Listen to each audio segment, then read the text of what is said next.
Good morning to you. Good morning. Good morning to you. Good morning. Good morning. Won't you share with a friend or two? Good morning. Good morning to you. You. Good morning. Good morning. Good morning to you. You. Good morning. Good morning to you. And many more. And many more. And many more. Good morning, good morning, good morning, and welcome, welcome, welcome to Daring Dialogues. I'm your host today, Shantae Charles. And again, we are back at a new hour. So I know it's probably going to take some people some time to get used to our new time, but we are here and you can always catch the replay. Today is Teachable Tuesday, and we are back reading from Black AF History, The Untold Whitewash Story of America by Michael Harriot.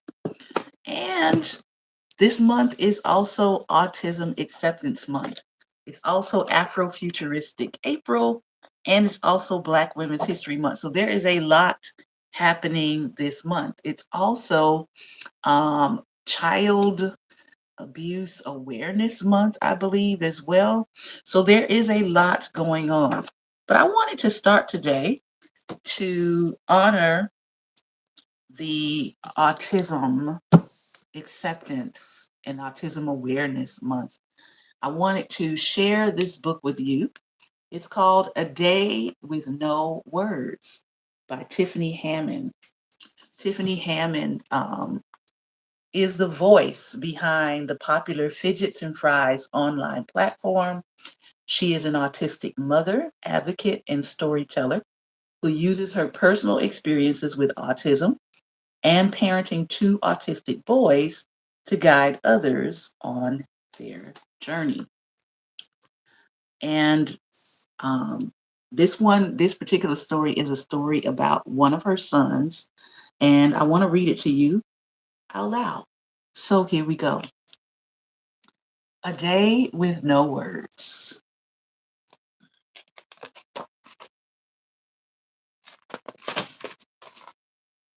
It says early morning chases a long night. Mama pulls the curtains back to welcome the sunlight. My eyes squeeze shut. I'm not ready to get up, but I open my eyes. I reach for my tablet, look at the screen, tap yes on the app. My thoughts are now seen.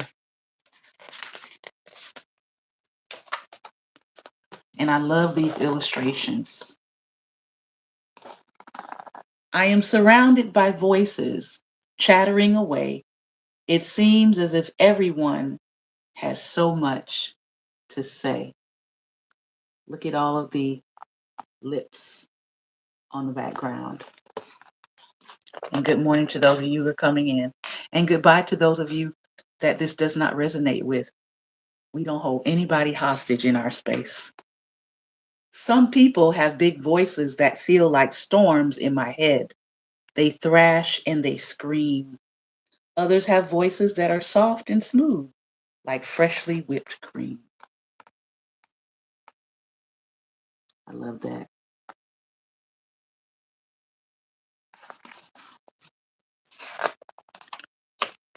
Like water, Mama's voice dances around, bobbing up and down as it leaves her throat, much like the waves that carry a boat.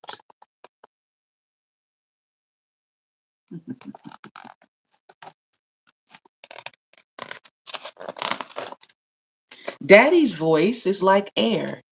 soft as a light summer breeze that kisses my cheek, strong as the winds of hurricanes that abandon ships at sea.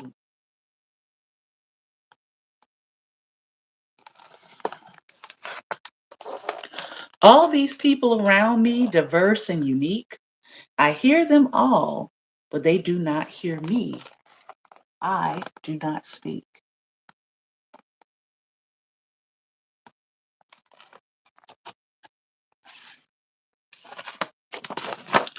I was born like this. No voice from my lips. I am autistic. I use a tablet to be heard, pushing buttons with pictures that speak my words.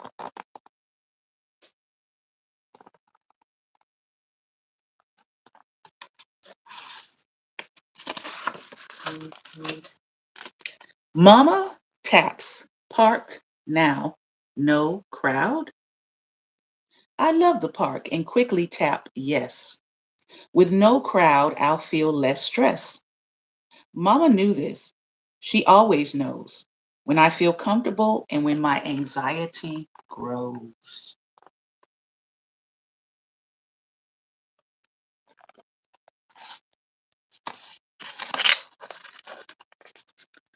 I do things many people do not understand. I like to share through the parted fingers of my right hand. I comfort the trees with hugs when the sun disappears.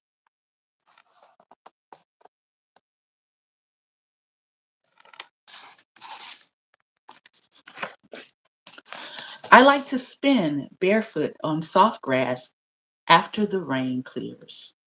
I do too. There's something about feet, bare feet on grass, that is soothing to me.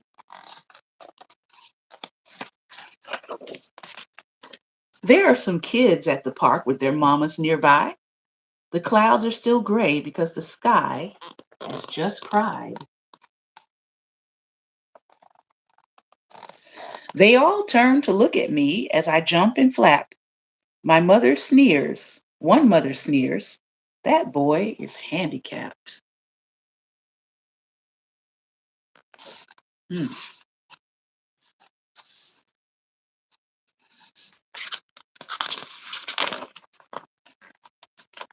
Mama inhales deeply. Her brows crease. Mm-mm-mm. She closes her eyes. Deep breath, release.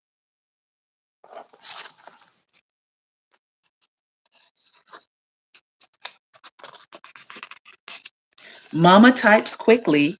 Her fingers a blur. The tablet she holds says her words.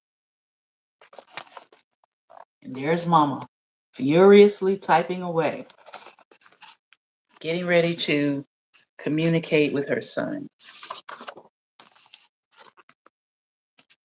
My son does not speak, but his ears work just fine. The words that you say go straight to his mind. So now she is correcting that parent. Then Mama turns to me with a smile and taps on her screen. Wet grass, soft spin shoe socks off bare skin. And I twirl in damp grass until I can no longer stand. I love this.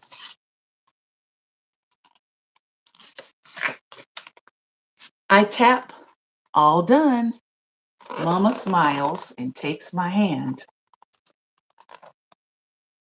Looks like they're ready to leave the park.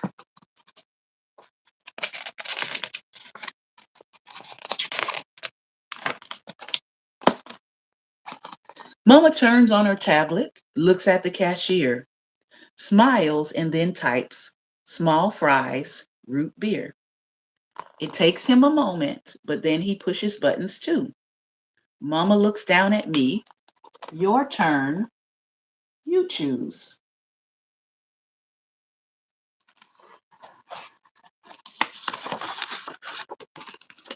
I tap my tablet quickly.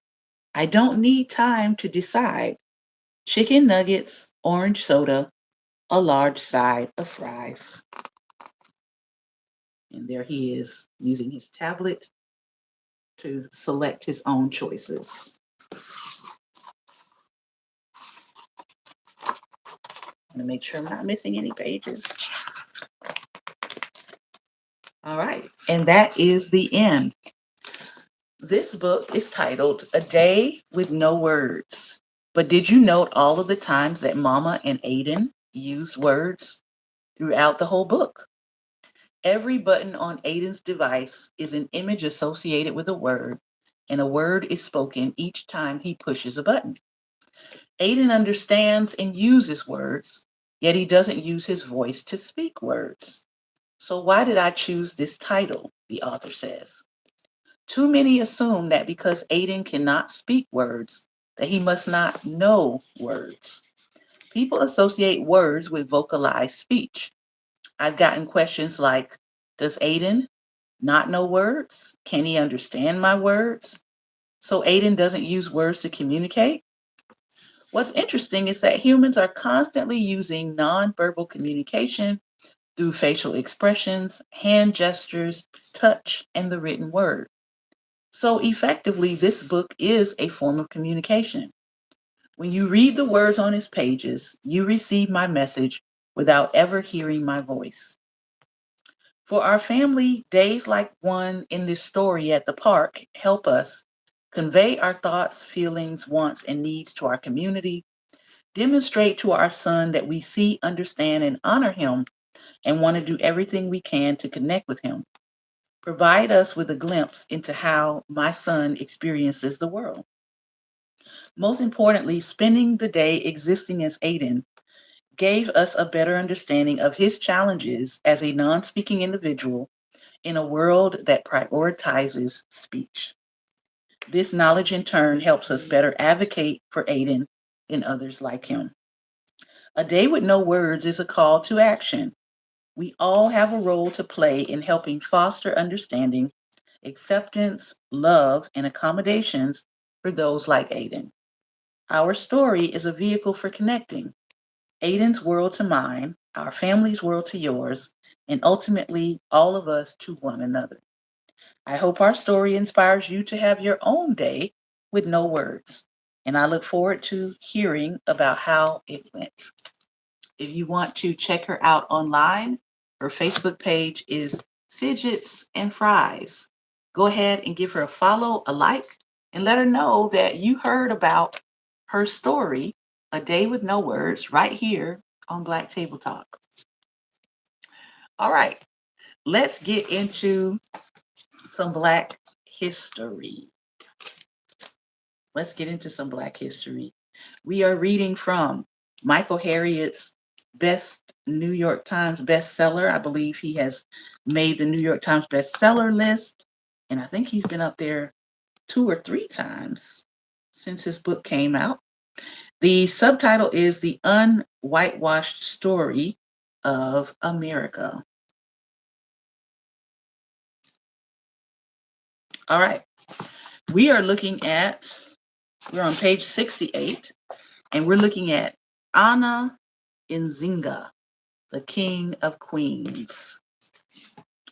Historical revisionists and people who jog in place at stoplights often dismiss the impact of pseudo-supremacy and slavery by smugly reminding others that Africans enslaved their fellow Africans. While this is a simplistic summary of how colonialism works, the 20 and odd enslaved Africans who arrived on the White Lion in 1619 were probably from the Ndongo Kingdom in present-day Angola. 5 years later, Ana Nzinga's actions would disrupt the business of the original slave traders. After the death of her father, King Kilwanji, of Ndongo, Nzinga's brother had her sterilized and ordered her son to be killed so she would not become queen.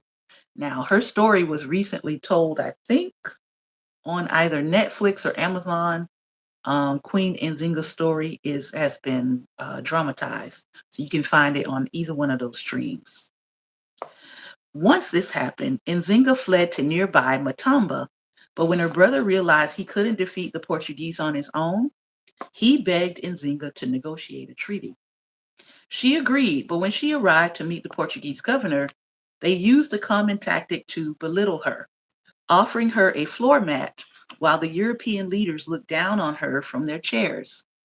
Unfazed, Nzinga ordered a member of her court to get on all fours and sat on his back, placing herself at their level to negotiate the treaty. Although the treaty didn't end the trade of enslaved human beings altogether, it required the removal of Portuguese forts that facilitated the slave trade. Of course, being the colonizers that they were, the Portuguese reneged on the agreement and continued to take slaves and precious items from the Ndongo. After her brother died, Nzinga had her brother's son, the heir to the throne, unalived. When her rival Hari team showed up and teamed up with the Portuguese enslavers and declared that a woman could never control the kingdom, Nzinga fled to Matamba.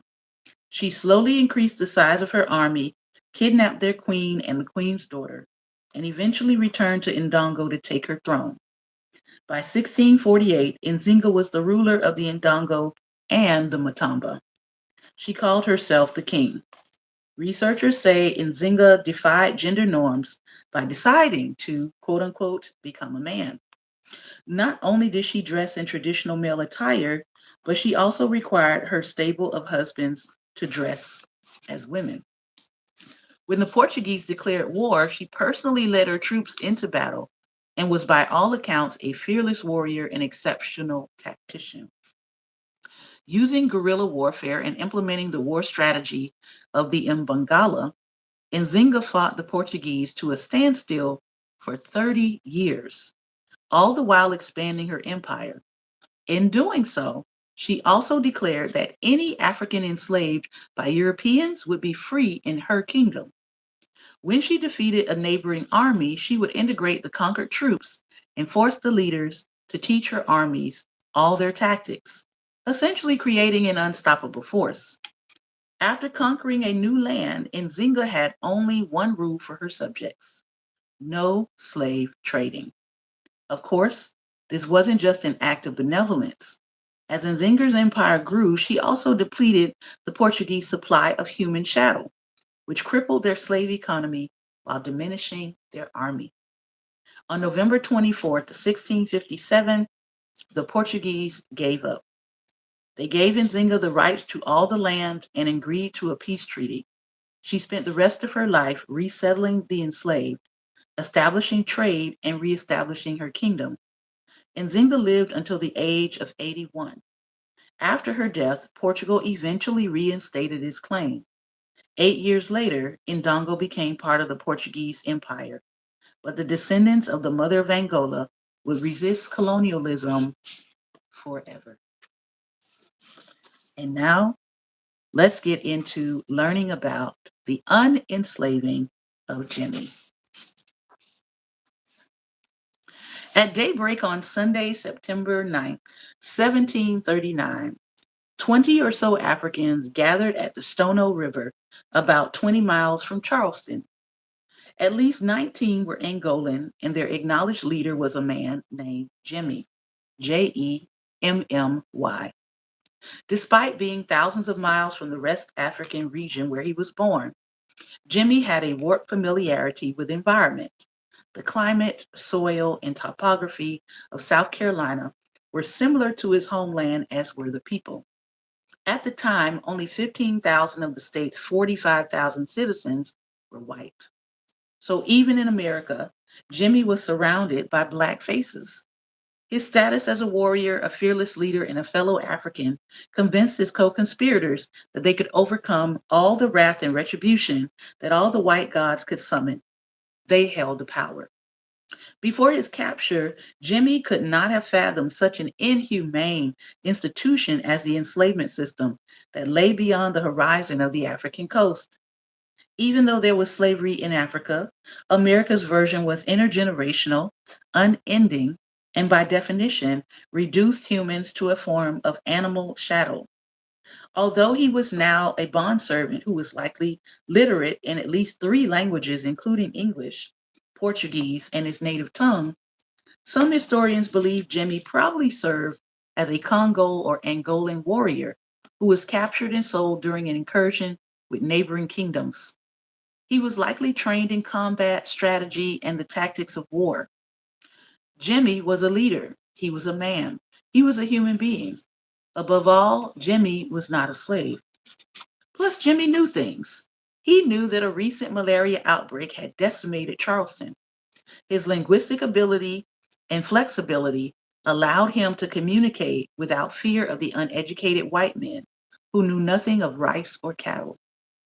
This ability to speak Portuguese meant he probably understood the Spanish agents sneaking through plantations, spreading rumors that enslaved people would be free if they could make it to the free Black community of Fort Mose in Spanish Florida. Jimmy the rebel knew that the healthy white Charlestonians would be in church on Sunday for the annual Feast of the Nativity of Mary. He knew that South Carolina had just passed a law that required every free white man to carry a firearm. He also knew the law wouldn't go into effect for 2 more weeks. He knew a just God would eventually give him freedom. He knew the white men never would. But Jimmy could not wait for God or white men. He didn't just want to free himself. Jimmy wanted everyone to be free, and Jimmy had a plan. Jimmy's crew met before daybreak on September 9, 1739, and knew exactly where they were going. After crossing the Stono Bridge, they broke into a hardware store and armory that sold guns and munitions. They executed the two shopkeepers, decapitated them, confiscated the firearms, and kept things moving. The group proceeded to the plantation owned by the Godfrey family, unaliving the owner and his 2 children. When they arrived at Wallace's tavern before dawn, they didn't murder the innkeeper because, according to Jimmy's co-conspirators, Wallace was a good man and kind to the enslaved. He would be the only white man that was spared. By daybreak, the makeshift army had traveled only 3 miles of the 150 to Fort Mose, and yet the group had doubled in size. Some of their newly emancipated cohorts had joined voluntarily, while others were conscripted into teaming up with the rebels to keep the news from spreading. By 11 o'clock, somewhere between 60 and 100 Africans were on the prowl, flying a banner, playing drums, dancing and chanting liberty. People who were lucky enough to escape the group's wrath reported that the rebels were drunk, unaware that war dancing was a form of communication in West African military tradition that had survived by embedding itself in the Gullah Geechee culture. By late afternoon, after traveling 10 miles, the troops paused in an open field before crossing the Edisto River, likely calculating that word of their previous handiwork would cause other enslaved Africans to join their ranks during the night. They weren't worried about being caught. They had killed every white person who laid eyes on them, except for one who spotted them just before noon. They had chased him, but he was on horseback and escaped. Unfortunately, the one guy who got away was William Bull, the lieutenant governor of South Carolina. When an impromptu white militia summoned by Bull found the self-freed slaves, a battle broke out. 20 whites were killed, and at least 30 of the Black militia died, while others were captured, imprisoned, and interrogated. The murdered insurgents were decapitated and their heads affixed to posts entering the city, a practice that would become an American tradition. The incident inspired fear across South Carolina, though. For months, wives and daughters of slave owners were moved out of the state. The state assembly raised a special patrol along the Stono River and offered rewards to natives if they captured escaped Africans, but their efforts were largely unsuccessful. One of the initial 20 leaders remained at large for at least 20 years. The Stono Rebellion changed the face of slavery in the slave capital of the world, and by proxy, in America as a whole. As a result of it, whites temporarily paused the slave trade for a decade, blaming the violence on the fact that these rebels were born in Africa. In its wake, white entrepreneurs formed a new industry by creating American born slaves. Masters encouraged reproduction among the slaves they already owned, while slave traders traveled the country buying human beings from estate sales, auctions, and indebted enslavers. When the transatlantic slave trade eventually reopened, they avoided Congo Angola region because the geniuses concluded it wasn't the brutal idea of perpetual intergenerational human bondage that had caused Jimmy and his friends to lash out. Apparently, it was geography. Perhaps the most significant legacy of Jimmy's War were the draconian measures the legislature put forth to replace South Carolina's 1696 slave code. The post-Stono legislation forbade the enslaved from growing their own food, earning money, learning to write, or gather in groups of 3 or more. Hello, Jim Crow, black codes, vagrancy laws, and curfews. It prohibited black males from traveling together in groups of 7 or more without the presence of a white man. Now, I've got a funny challenge for you. Every time you see a group of black people that's more than 5, I want to see if you can tell if there's another person besides the black people added to that group. It's still here with us, just in a different form. It also gave owners the right to unalive any enslaved person who was rebellious and went as far as to regulate which colors and fabrics an enslaved black person could wear, because they wanted it to be obvious, even in your dress, even in what you were wearing, that you were enslaved. So now you might understand a little bit more why certain black people like to dress up and put on. It was a legal code of complete and total oppression. Because white people were the minority, South Carolina's white population used cruelty as a tool to suppress their worst fears. Nearly every state's laws governing the enslaved were based in part on the Negro Act of 1740, proving that the uniquely American version of human subjugation was never just a thoughtless experiment. It was ingrained in the fabric of America. It was intentional, a color-coded, never-ending, legally protected, constitutionally enshrined system of human trafficking that extorted labor, intellectual property, and talent in the most brutal way imaginable. It was born out of fear and pseudo-supremacy, and yet with all the enlightened philosophies, whips, and muskets this country could muster, it still could not make an enslaved person. Mm, mm, mm. I hope you're enjoying these readings. We're going to finish up with, and this is actually really, really good and powerful, because it actually picks up right where we left off on yesterday, if you were here with us. How white people were invented. Did you know it was an invention? Let's read. In his essay, The Souls of White Folk, W.E.B. Du Bois said this: the discovery of personal whiteness among the world's peoples is a very modern thing, a 19th and 20th century matter indeed. The ancient world would have laughed at such a distinction.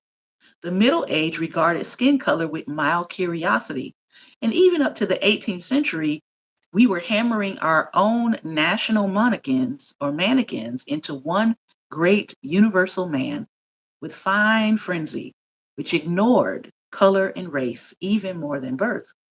Today, we have changed all that, and the world, in a sudden emotional conversion, has discovered that it is white, and by that token, wonderful. For most of human history, the term race did not exist.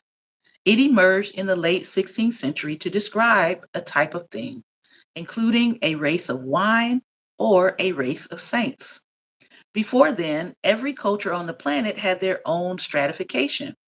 Europeans considered Asians to be white.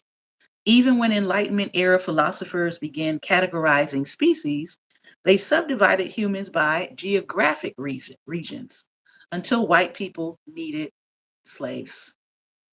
That's when, according to Professor Gregory J., whiteness emerged as what we now call a pan-ethnic category, as a way of merging a variety of European ethnic populations into a single race. Just as Carl Linnaeus provided the standard for the classification of plants in Systemic Naturae, Francois Bernier developed the first comprehensive classification of humans, and we've showed that chart here before. In a 1684 French journal article, Bernier used an old term to describe his theory on human taxonomy.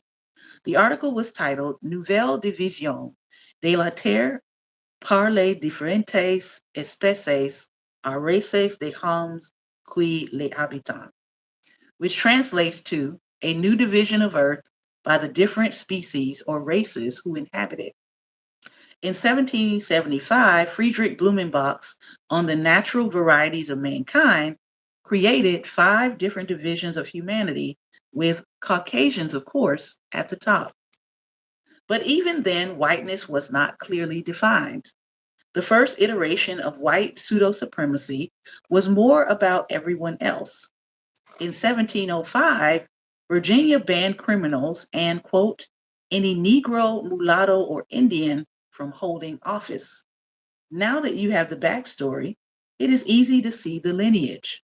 Personally, James Madison, quote, thought it wrong to admit in the Constitution the idea that there could be property in men. But in Federalist Paper number 54, he debates the very value of Black life and concludes this. The federal Constitution therefore decides with great propriety on the cases of our slaves, when it views them in the mixed character of persons and of property.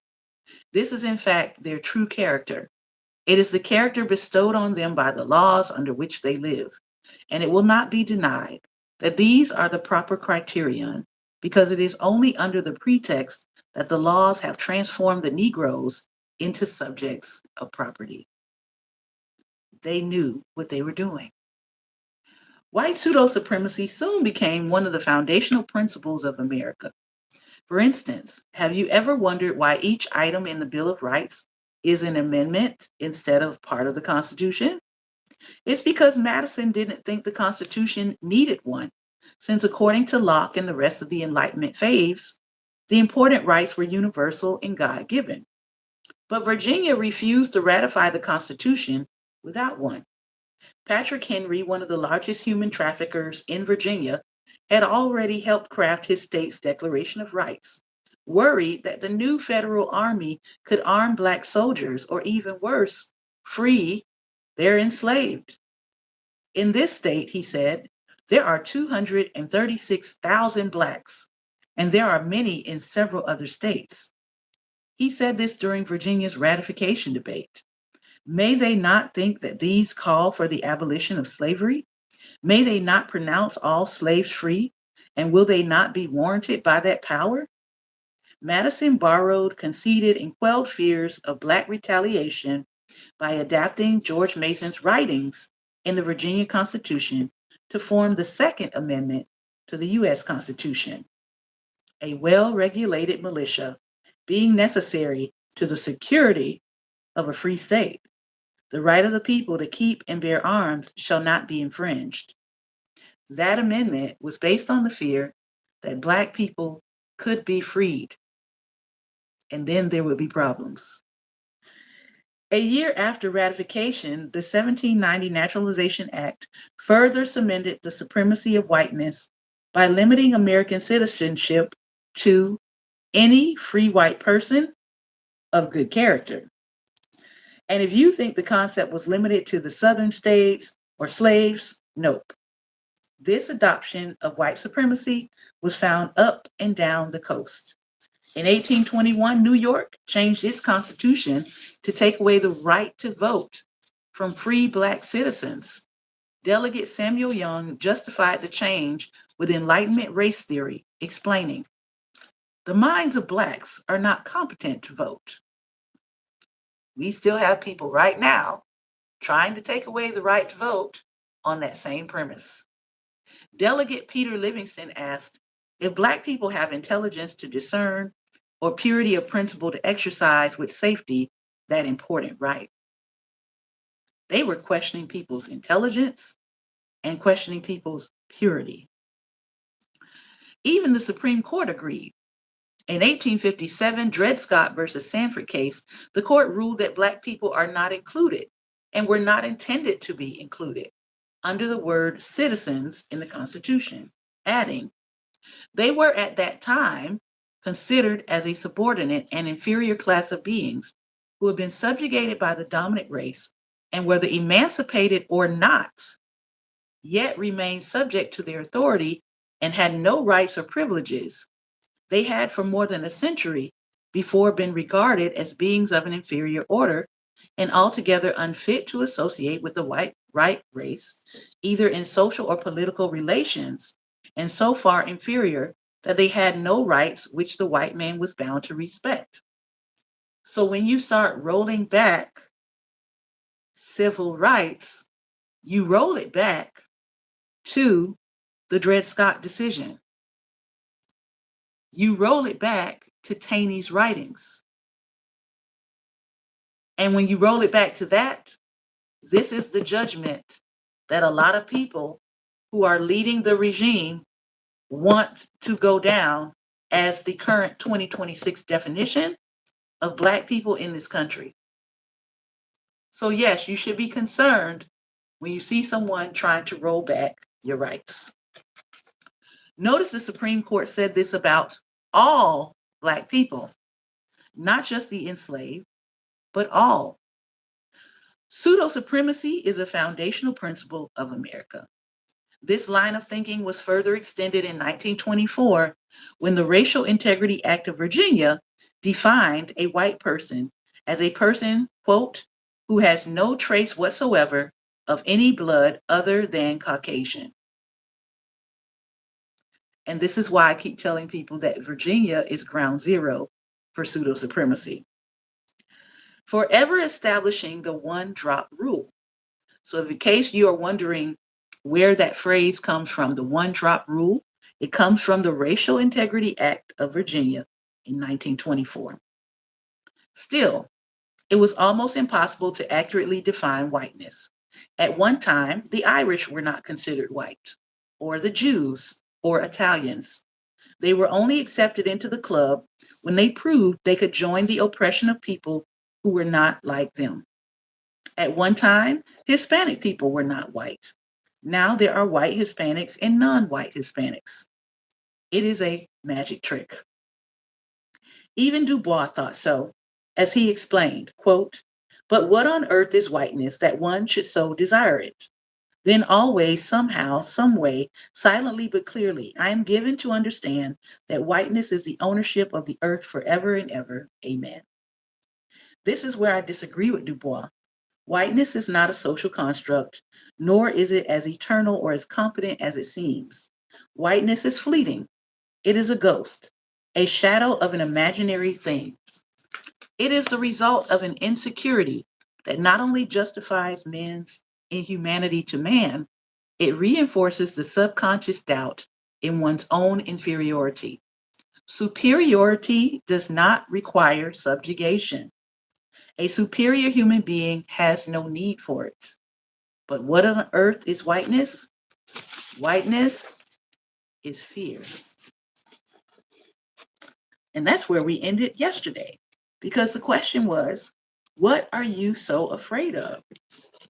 Why are you so fearful of people being free? Why are you being so fearful when you cannot control the situation? So, this has been another episode of Daring Dialogues, and I've been your host today, Shantae Charles. I hope that you have enjoyed today's read aloud. Remember, light is the most daring opposition to evil. So go out today and be light. Take this Black history with you. Think about it. Take a look at some of the laws that we discussed today and some of the acts that we discussed. Until tomorrow, take care, be well, and most importantly, be light.